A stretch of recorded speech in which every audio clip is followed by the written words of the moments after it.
All right, we are live. Welcome to the channel, Alex, author Thank of you. Goblin Law. How are you doing? I'm fantastic. Thanks for asking. How does it feel to have your first ever novel out in the world, It percolating? feels surprisingly anticlimactic, I guess, because I've been writing for about a decade now creatively, and I've written a lot of books, and I've talked about this before with friends, but I think the big moment for me was when I first got like the editor review copy. Not this one, but this one that has the not for resale on it. Because this is the first time I saw the actual book itself in person. And that's when it felt like real to me. Like, oh, I finally decided to publish one of my books. It's actually here, it's physical. I can hold it, I can read it, I can sniff it. Mm, But and so I was working on it like the whole month up to release. Self-publishing is pretty difficult, and there's like a lot of things to learn when it's your first time. And so it was kind of just like a lot of extra work for me outside of work hours to make sure that the launch went as smoothly as possible. There were some small hiccups and stuff, but um so like when it finally released, it kind of felt like more like, I can finally like set this down and like mm, relax. But I didn't really feel like super like excited. Like I am excited to share it with everyone, and I'm excited that people are reading it and telling me what they think. Like that part's great. But like I think I was expecting to feel like more it to feel like bigger, like more of a change in my life than it did. But like mm. I feel proud of myself for it still though. Yeah, you definitely should. And I feel like balancing a 9 to 5, sometimes more than a 9 to 5, with work, with writing a novel is a pretty Uh-huh. big achievement. So you should feel proud of yourself. Yeah, it's What definitely what a were lot of some work. like I don't know, what are some challenges of doing that? Of working full time and writing also a book Yeah. of multiple books. Yeah, so essentially, it's just feeling tired is the main challenge. You know, so I have a lot of practice in this, though. I would say from I started writing really creatively when I started National Novel Writing Month in 2016, I believe, fall of 2016.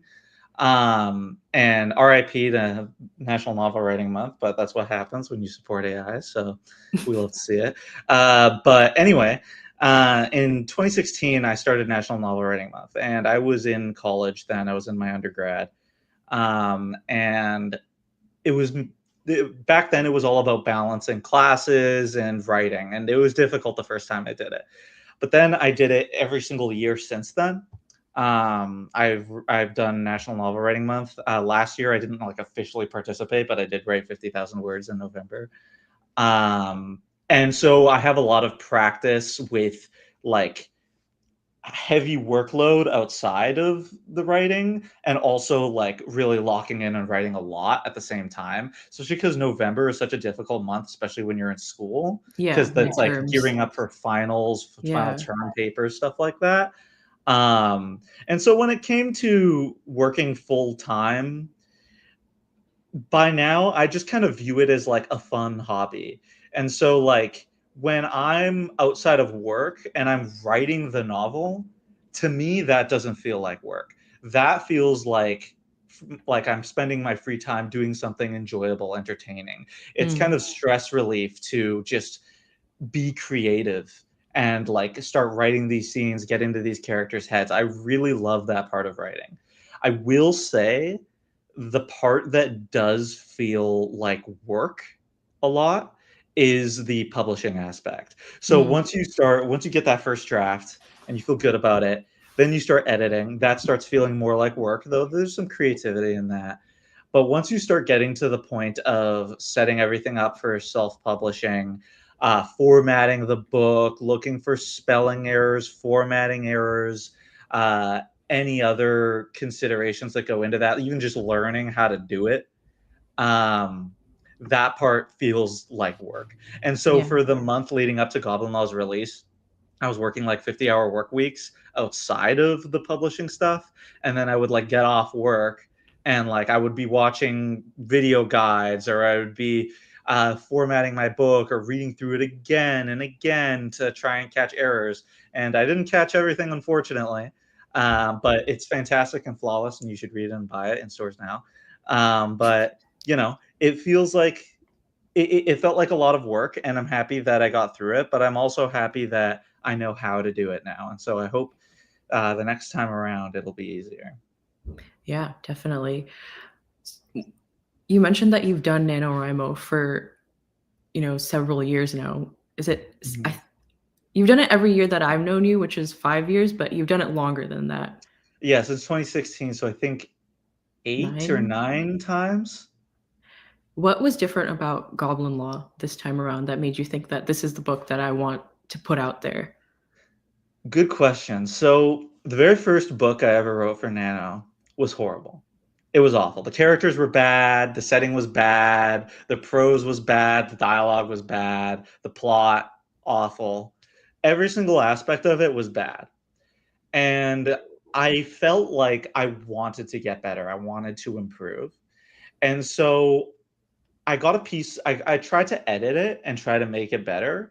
And then I was talking to a family friend of mine who he is a movie director, and he makes like B-list movies that like get shown at film festivals and stuff like that, Mhm. mainly like horror stuff. But he's a lot older than me. And he gave me some advice that I thought was really good. He was asking about my book, about the story, everything, about like what I was doing with it and everything. And I told him like my frustrations with it and like wanting to get better. And he told me the best thing you can do is to stop and write a new book. Just give up Mm. on that one and write another one. And that was excellent advice. So I took his advice, wrote another book, and I set a challenge for myself. So for each subsequent book I wrote, I focused on, to the detriment of anything else, I picked an aspect of something that I was bad at, and I said to Mm. myself, I have to get better at this. So for my second book, I just thought my characters have to feel better. They have to feel interesting. And so I just focused on trying to write interesting characters, and just part of that was just throwing them in as much conflict as I could. In that Mm. book, those characters couldn't take two steps without tripping over themselves and falling flat on their face, sometimes literally. Uh-huh. And that made for interesting conversations. They were always fighting, and Mhm. it was all around a much more interesting book than the first. The plot still wasn't there. A lot of other aspects still weren't there, but it was an improvement. And so for my third book, I chose plot as a big thing to, follow through with and to improve. And so it kind of went on from there. Goblin Law was the fifth book I wrote, I'm pretty sure. Yeah, it was the fifth book I wrote. And so one of the main things that I wanted to do with Goblin Law was, okay, now I've practiced a lot of things. I've practiced plot, I've practiced like world building, characters, dialogue was another focus. I want to write something short, like something I can wrap up in about 50,000 words, that can bring together everything I've been practicing into one work, essentially. Mhm. And keeping it short allowed me to just like dial in on that and really just go for it. And it was also challenging to try and write a very concise narrative. Um, you hear a lot with authors, I find, that they write a book and then they find themselves having to cut a lot of stuff. Mhm. With Goblin Law, it was actually the opposite for me. My goal from the outset was concision, and the pacing mattered a lot. That was something I hadn't practiced up until this point. Was the focus of Goblin Law was pacing. This book is not that long. Mhm. Uh, and I really, really tried to nail that. And I honestly, from the very first draft I finished of this book in 2020, was when I finished the first draft of Goblin Law, to now, it is substantively almost identical. It is Mm. very, very similar. A lot of the wording, many of the lines have changed, but like the narrative events, the chapters, the order that they proceed in, are almost identical. I have added in like a singular chapter, and I haven't cut very much. Most of it has just been like rewriting a paragraph to just read differently but convey like the same thought, that kind of stuff. But overall, it's longer than it was when I first wrote it. When I first wrote it, it was, I think it was exactly 50,000 words, or it was like 50,001, the final first draft, or something like that. Wow. This draft, I think, is somewhere around like 57s, 58K. Mhm. So it's a little bit longer than the initial draft. And so yeah, that's kind of, I don't remember what the original question was, but that's kind of how Nano fed into it. Yeah. I was writing a new book every year, and then I would work on that book throughout the year, like write more of it or edit it, because Nano would only be 50,000 words, right? Mhm. So I would finish out drafts and stuff like that. But the next year, I would always set a rule for myself that every single year in November, I have to write 50,000 words, and it has to be a new book. It can't be me working on a book that's already been written. Mhm. And I'm not like, Nano doesn't exist anymore, but I'm still gonna, every November, I still want to write 50,000 words because I've done it every single year so far, and I like what it does for me in my writing. So yeah. Interesting. I think in my review, I even said that Goblin Law reads very quickly. So it's interesting that Mhm. that was a very intentional on your part. I'm glad you think so.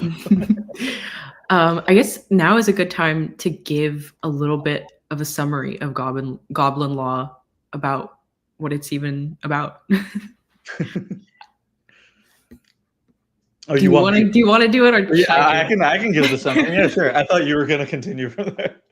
No, yeah. So Goblin Law is a story ultimately about two things. It's about injustice, and it's also a personal story about imposter syndrome. So, and it's also about goblins, I guess, if you want to count a third thing. So, Goblin Law is a story about a young woman who is an apprentice lawyer to one of the greatest lawyer living. So, her mentor is a world renowned famous lawyer who practices in every legal system around the world. She's very impressive and she's very quirky. And as a test for the main character, Yatoa, her first trial is to defend a man who burglarized the home of a very rich goblin, and to get him a complete acquittal is the task. That's like her assignment from her professor. And it's not trying to pull out the rug from under you. For if anybody in the audience has played Ace Attorney games, how those typically work 99% of the time is it's a murder mystery trial case, and the person you're defending didn't actually do it, and it's kind of like a whodunit trying to find the real culprit, right?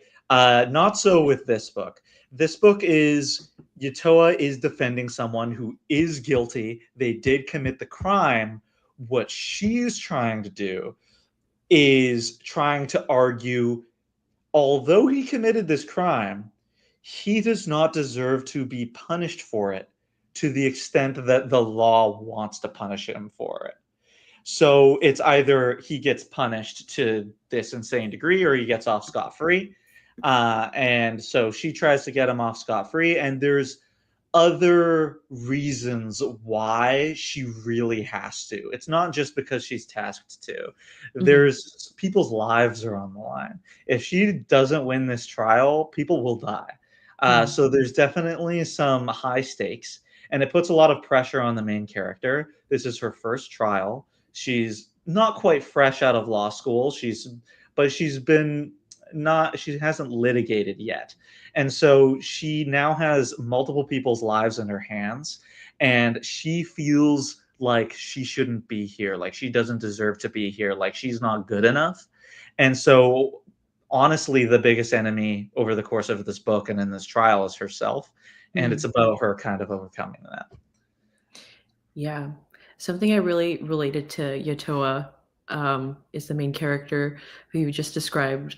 A lot of people mispronounce her name, her last name specifically, and I relate to that a little bit as a person with a weird name. And I was wondering if you could give us a little bit of a tutorial on how to say her full name. How to say her full name? Yotoa Hudictalasiumina. It's Hudictalasiumina. That's how you pronounce Okay, it. that's not how I was saying it. I was saying Hudektala Chumina. That's fine. That's Okay. like kind of the point, right? That like the very first line of the book opens up with her name, and her name is Mhm. very long. It's supposed to give off that impression of like, huh, what? How do you say that? Yeah. And at first you're like, this is just ridiculous, right? Mhm. But I do think that as the book goes along, that uh, that choice justifies itself. Mhm. Definitely. You mentioned Ace Attorney earlier on, and I'm Yeah. just curious about what were some of your other influences like Ace Attorney or Mhm. out in the fantasy genre or, not even in the genre that Yeah. inspired Goblin Law? Yeah. So Ace Attorney obviously is a big one, but this book is a fantasy book, and I am a fantasy fan, and so a lot of other books have inspired this book. In particular, I wouldn't say that the Wheel of Time inspired this book too much, but the from behind the scenes, the way I think of this is I think of the series. This is a series of 6 books. This is book 1, right? And so this book is and this series in general does kind of take a lot of inspiration from the Wheel of Time and is going to go places that puts a twist on the Wheel of Time. And Mhm. with just this book's context, there's no way for you to fully know what I'm talking about. As the books progress, that will become very clear. But the Wheel of Time also influenced it just in terms of like my love for fantasy and fantasy worlds and settings, and Mhm. for like learning how to write fantasy and also write novels. Mhm. Robert Jordan is kind of a master of setup and payoff. I would Mhm. say is one of his strong suits. He's really good at making promises. A lot of people like to attribute this to Brandon Sanderson, but this is where, in my opinion, I think Sanderson, well, in part, I'm sure he got it from many people, but I think this is where, in part, he got this from, Yeah. is from Jordan's ability to give promises and pay off on them. And so there's a lot of learning that I did over the course of reading The Wheel of Time in particular, and I'm really grateful to that series. I would say also with this series, outside of fantasy, is actually mystery novels. I like Mm. mystery novels a lot. And although it, Keigo Higashino is an author I've read a lot of. He's a Japanese murder mystery novelist. He writes some other books too that are not murder mysteries, but generally he writes why-done-its. He's not too concerned with writing who-done-its or how-done-its is another one he likes. And I really like his books. Now, I wrote the first draft of Goblin Law before I read any of his books. But his books did somewhat impact the editing process and have had a more significant impact on me writing the sequel and then writing books further beyond of this. I've written most of the sequel now, and so his books are a lot like, why did this murder do this? And that's what the detectives are trying to figure out. Or how did this murderer do this? Or how Mhm. is this person getting away with this? Or how did this person get away with murder? Um, and did they commit murder again? And how can we pin it on them this time? That's the kind of stuff it deals with. And it deals with a lot of like procedural stuff. So it kind of gets into like the kind of procedural, almost cop drama, but it does it from a perspective I really appreciate that kind of has ruined a lot of mystery novels for me, actually, Mm. because he gets really into actual detective work and like doesn't portray it as like one detective solving everything. He portrays it as like a whole department of people working on this thing, of like teams of people chasing different leads, calling people, hounding people down, getting like access to like data logs from businesses, and like reviewing hours of like footage from that, like a convenience store might have their camera or whatever. And so like he portrays it as like the work of it. He portrays it as Mhm. like people doing their jobs. It's not about just solving this mystery. Yeah. And this gets into something that I heard once that I fully agree with, and something I will always take to heart with my writing going forward, and did here.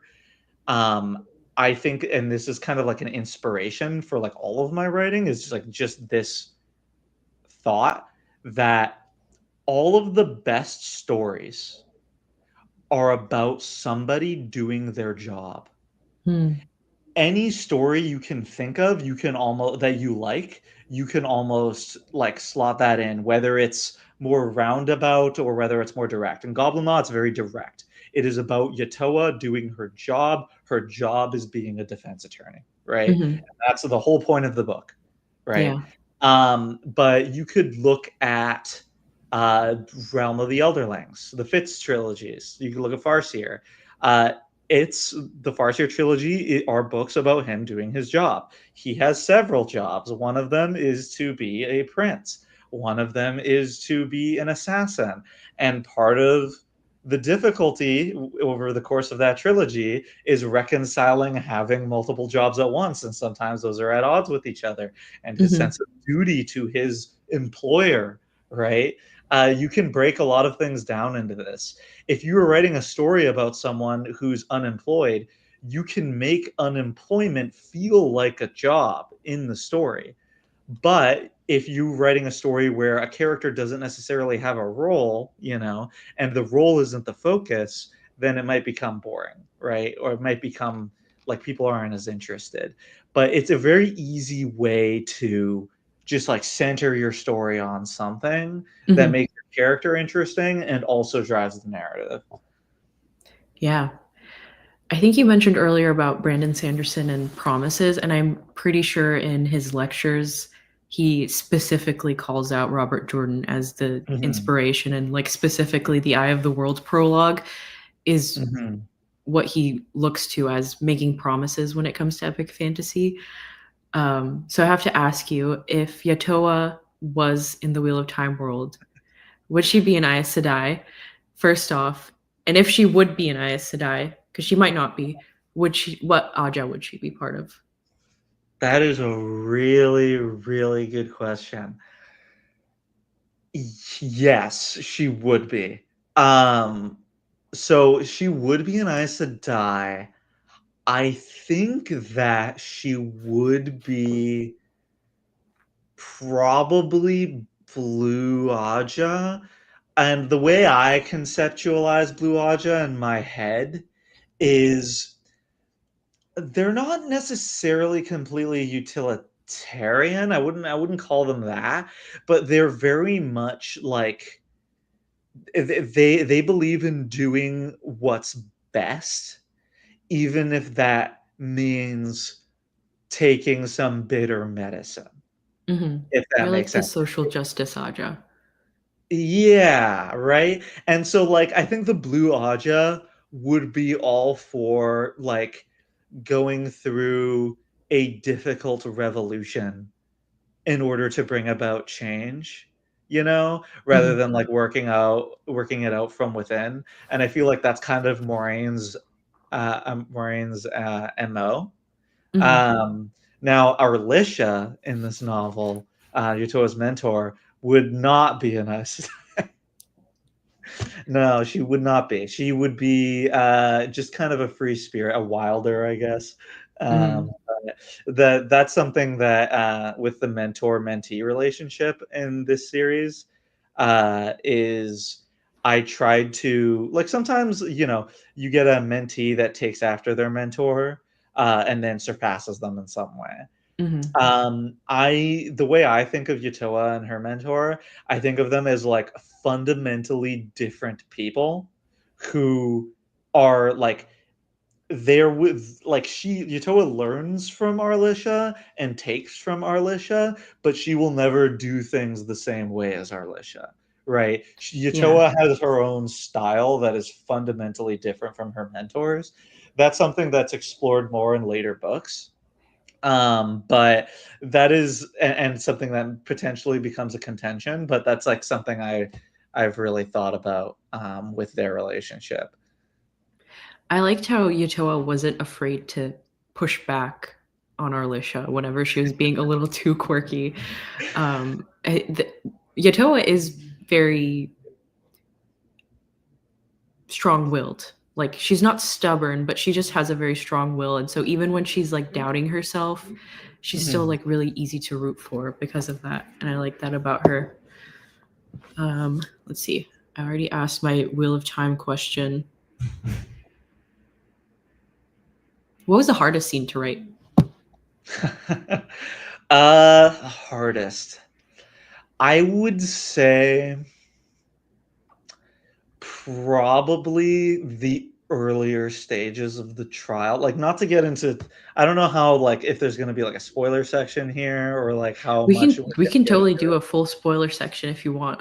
I'm gonna hold off on spoilers. I'll until unless I feel like it's absolutely necessary. I'm gonna try to keep it light. So the trial takes up a roughly. I mean, this is spoilers technically, but this trial takes up roughly like half of the book, Mhm. maybe a little bit more than half. But the earlier stages of the trial are simpler and more straightforward than some of the later stages, and they were like I kind of just had to like they're not like real life trials. That's part of the trick, right, with writing a fantasy legal drama is I Mhm. don't have to know the United States legal system. I can make it up, you Yeah. know. Yeah. There's no one can tell me, hey, that's not how trials work, because Mhm. this is goblins and it's fantasy make believe, you know. Uh-huh. But part of that is, even though it's fantasy make believe, you do have to ground it in something familiar. It can't just be completely off the walls, like off the rails crazy. I Mhm. do want to do some due diligence and have it feel like it resembles a real life trial, you know? And so some of those earlier trial stages are a bit more straight laced in terms of how they present the courtroom, Mhm. and those were a bit more difficult to write and like have it feel like the whole trial in general was very difficult to write and remains difficult in the sequel, of having it feel like there's proper tension, of like a back and forth tug and pull between the prosecution and the defense. I don't It's very easy to slip into one side or another, of it feeling like the defense is, you know, succeeding too easily, and then they're just steamrolling the competition, Mhm. or that the prosecution is just like completely demolishing her, and then she has to like come back in the 11th hour, and then that can kind of feel unbelievable a little bit. Yeah. um so I kind of had to have like a give and take of like, it feels like she's performing well throughout, but she's constantly taking blows, and so it feels like there's tension. And there's three things that kind of go into helping me write that. One of them was a book that I am going to completely rewrite in the future, that I've read. I've already written a full first draft of it. It's twice the length of this book, but I'm going to scrap it and rewrite it. Um, but it's a racing novel, and it's like a sci-fi racing novel, and writing the races were very Mm. similar to writing the trials for this book, in that it has that give and take, the tension, trying Mhm. to get the tension down and nailing it, and like making sure that throughout all the laps of the race, that it doesn't feel like the character is just like dominating the whole time until they lose, or that they're losing the whole time until they win, that it feels like it could go either way, like you don't know. Mm. And one of the two biggest inspirations for this, one of them is obviously the Ace Attorney franchise. They're pretty good about this. Now, generally, in Ace Attorney that the character is going to win the trial 90% of the time. Yeah. But there are cases where, spoilers, you don't. And that's very interesting.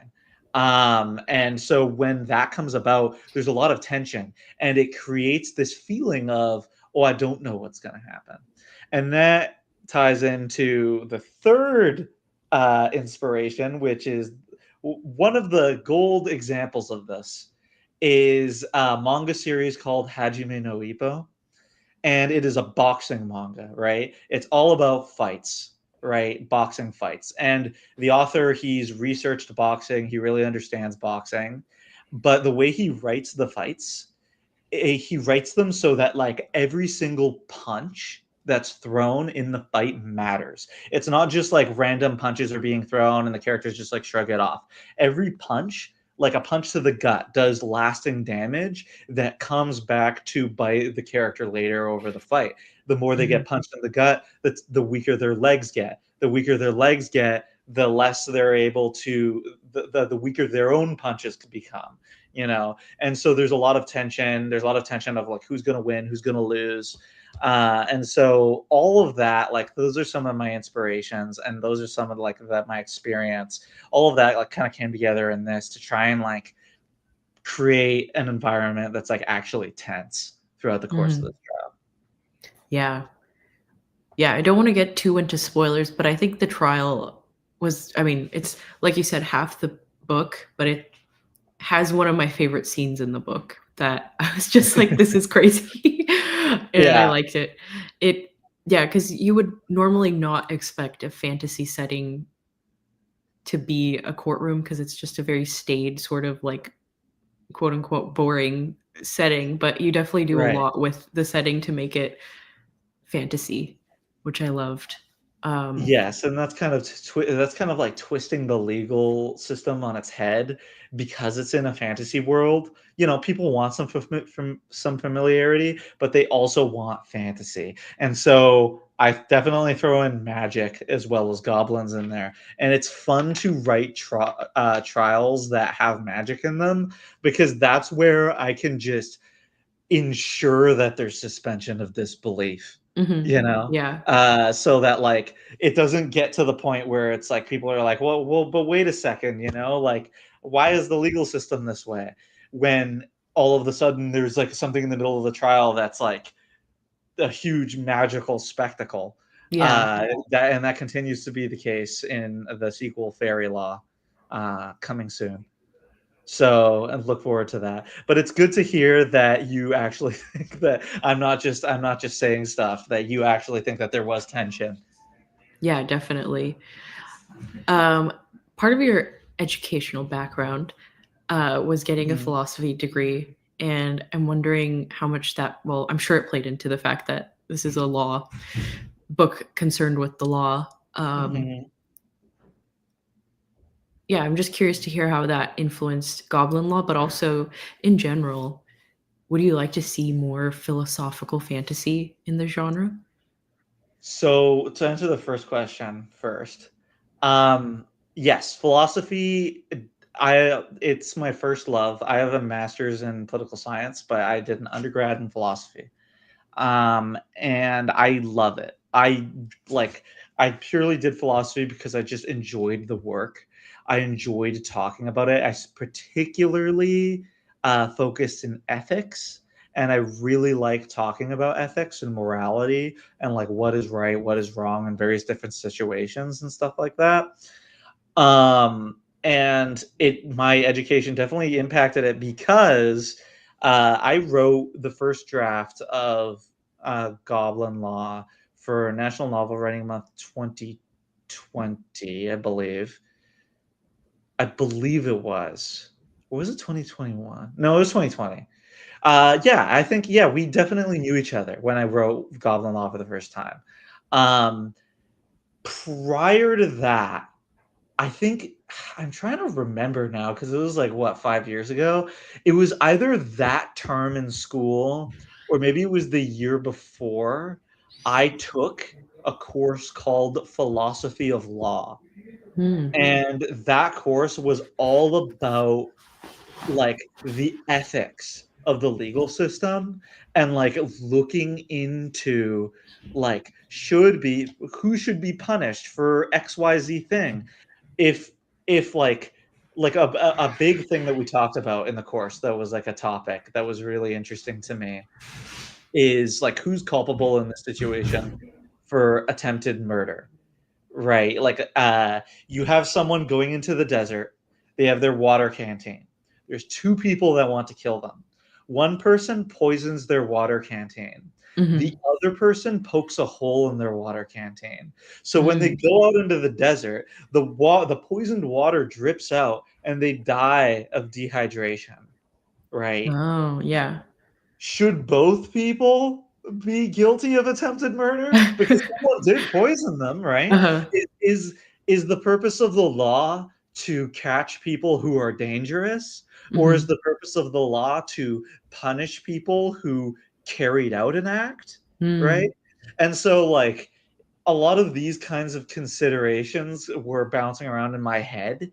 and that was really a driving force for writing this book. Yeah. And like one of the main things I wanted to focus on was like do just a very basic question for this first book, do people who commit crimes always deserve to be punished for them?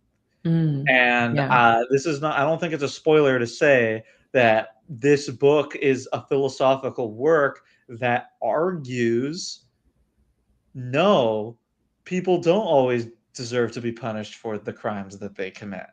Yeah. And I think that, I think that, like, the way it's presented, I think a lot of people can read this book and agree with my argument. There might be some people that disagree.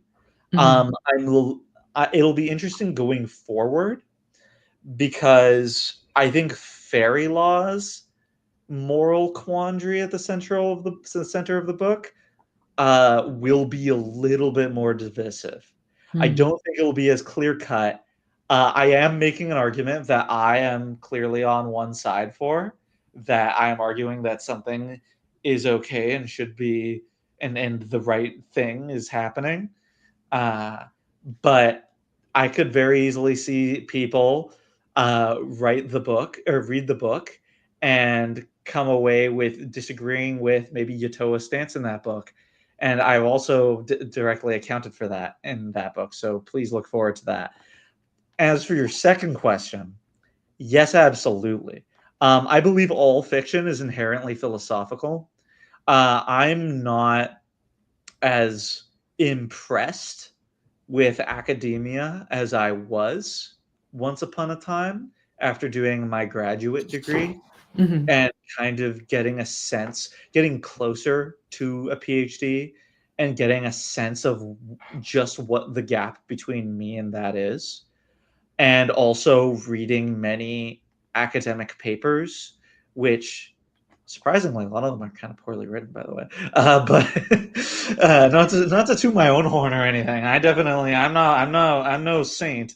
I'm no Tamsin Muir. I don't know how you pronounce that. Or I'm no Arcady Martine. Uh-huh. But like that aside, I'm not as impressed with academia as I once was, and I think that you don't need to be a philosophy PhD writing a philosophy paper, argumentative philosophy paper, to be writing philosophy. And I Mhm. think a lot of fiction, whether it's trying to be this way or not, is philosophy. A lot Mhm. of people do philosophy by accident. Mm. And you can look for philosophical arguments in many works. Some works set out to do it very intentionally. I think Brandon Sanderson is someone who is very interested in philosophy and is very overt with his Yeah. interest in philosophy, and that comes across in his books.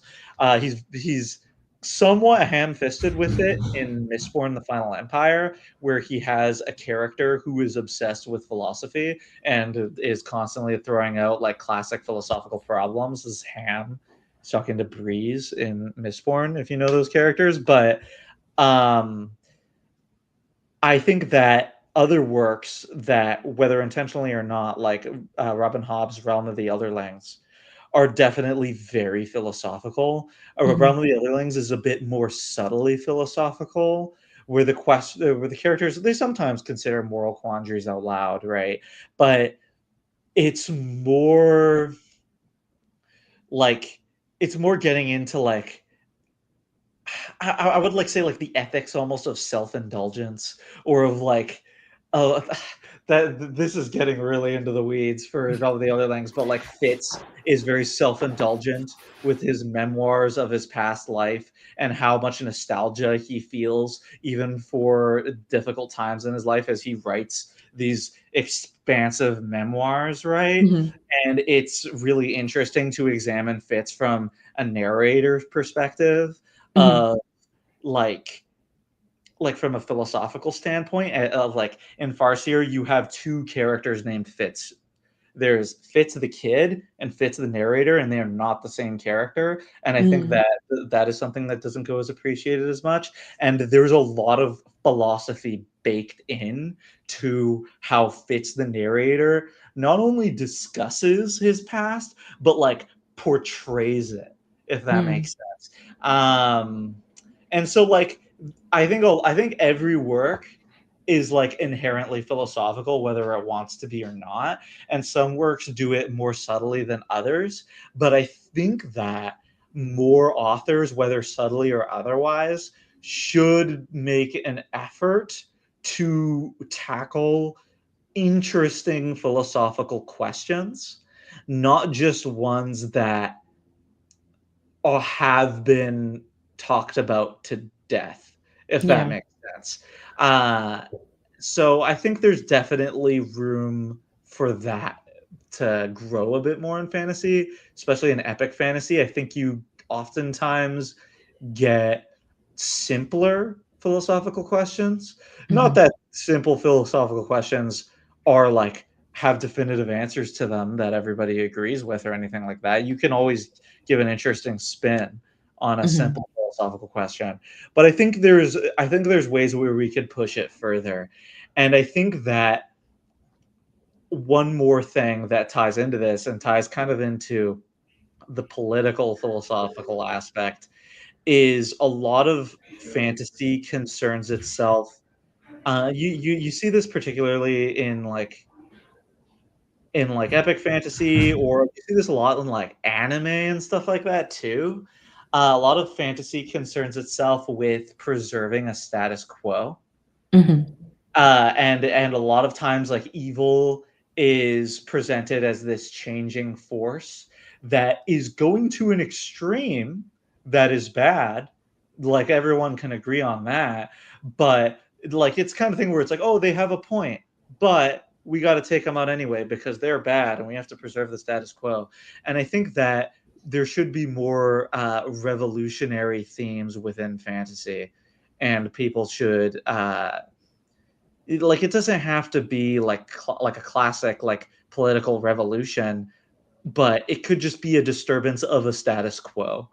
Mhm. And that more fantasy should be less afraid to end on a changed world state that maybe Mm. makes the reader feel a little bit uncomfortable, you know? Yeah. That's Yeah. just thoughts I've had. Yeah. I feel like I've had similar thoughts about the status quo with, like, a lot of popular media, like Avengers Endgame is Mhm. about just, like, returning to the status quo and, like, Yeah. not having anything changed is, like, the whole point of that movie. And it's Mhm. so uninteresting, and part of the reason why Marvel is so weird because, like, all these, like, world-changing things happen, but then it never actually feels like the world changes in a meaningful way. I 100% agree with you. That is a very good example. Avengers Endgame is a very, very good example. You have this, there's like, not to get into the MCU, but they have like the whole, like, they tried to make like the blip or Yeah. whatever, where everyone disappeared, like a lasting thing, which somewhat had consequences.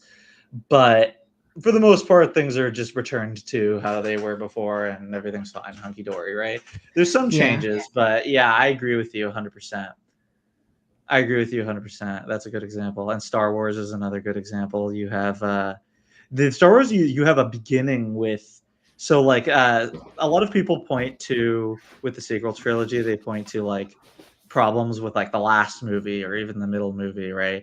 But I Mhm. think all if you want to get into like the actual writing analysis of it, I think all of its problems started with the first one, The Force Mm. Awakens, and how it opens up on the status quo from before the end of Star Wars Episode 6, Mm. where like, the Empire was defeated, but not really, and there's still Yeah. stormtroopers, and there's the Jedi the Jedi returned, Return of the Jedi, but Yeah. also not really. There's actually not Jedi, and Yeah.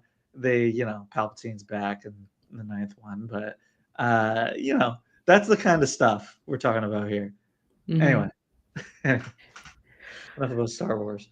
Well, you got into a little bit already about fairy law, and you mentioned that there's gonna be 6 books in the Mhm. series. Is there Yes. anything else that we can expect from fairy law that you can dangle before us readers?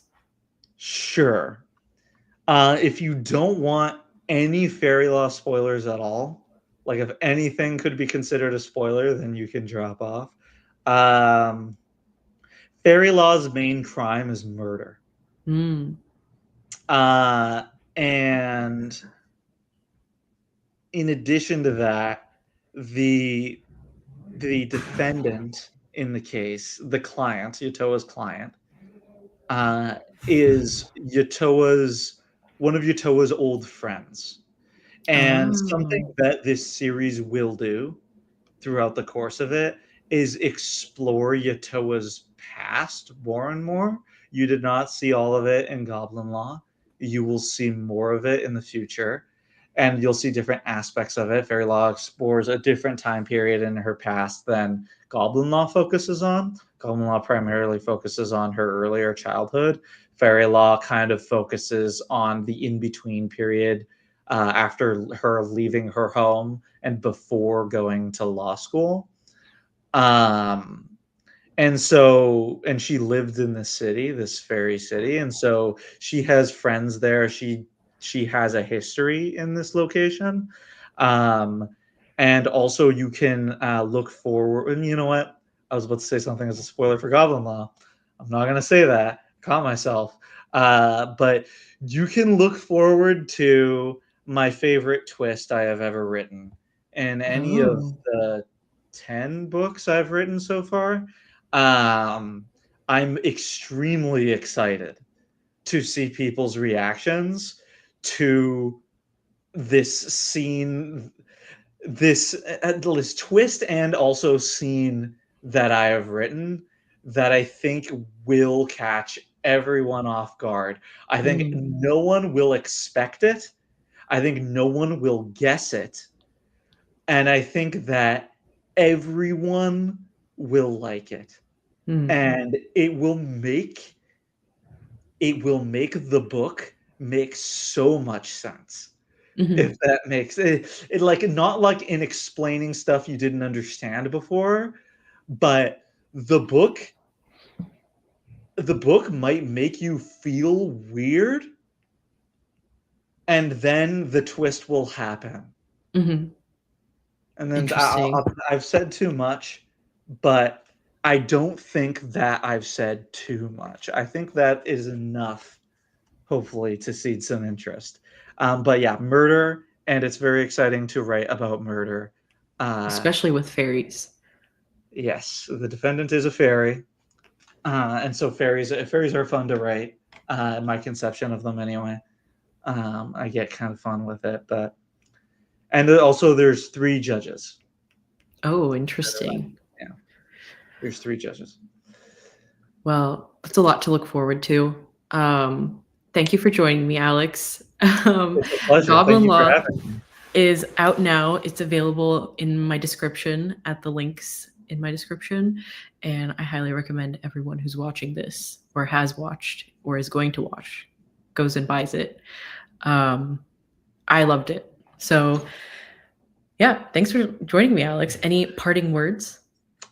Yeah, watch all of Rhythma's other videos multiple times to make sure that the algorithm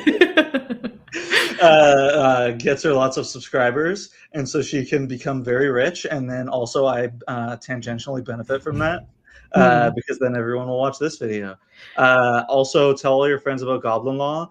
Also, I'm gonna say read two things. One, read Assassin's Apprentice by Robin Hobb. Uh, I think that series has been gaining popularity, but it should be more popular than it is. It's one of the all-time greats. And then two, please read Volume 1 of One Piece. Thank you. On that note, we're going to sign off. Thanks, everyone. Thank you.